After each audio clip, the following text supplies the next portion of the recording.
সাফ কথার পর্দায় আপনাদেরকে একেবারে নিয়ে এসেছি বিলোনিয়া শহরের বুকে, যেখানে সবুজ বনানীতে ঘেরা মাছ দিয়ে শহরের ঠিক বুক চিরে বেরিয়ে গেছে আমাদের সেই সৌন্দর্যে ভরা মুহুরী নদী।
বিলোনিয়া শহর এবং শহরতলিতে বিভিন্ন এলাকায় জল জমে থাকার ফলে বের হতে পারছে না শহর এলাকার মূল সড়কের উপর মানুষের বাড়ি ঘরের জমে থাকা জলগুলি।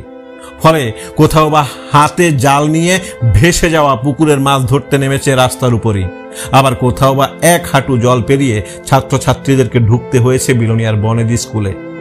সেই সঙ্গে প্রবল বর্ষণের ফলে কোটি টাকা ব্যয়ে গড়ে ওঠা টার্ফ ফুটবল মাঠ যেন হাবুডুবু খাচ্ছে জলের তলায়। বিলোনিয়া টাউন হল রোড বলুন কিংবা আমলাপাড়া এলাকা, আর্য কলোনি বলুন কিংবা মির্জাপুর, কালীনগর থেকে শুরু করে সব জায়গাতেই জল খেলা করছে রাস্তায় কিংবা বাড়িঘরের ভেতরেই।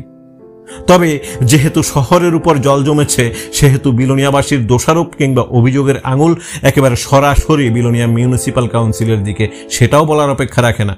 রয়েছে প্রচুর অব্যবস্থাপনা, রয়েছে প্রচুর ঘাটতি, রয়েছে অদক্ষতা, রয়েছে কর্মে উদাসীনতা। ফলে মুষলধারে বৃষ্টিতে ভিজে জল নিষ্কাশনের জন্য ড্রেন পরিষ্কারে নামতে হচ্ছে কর্মরত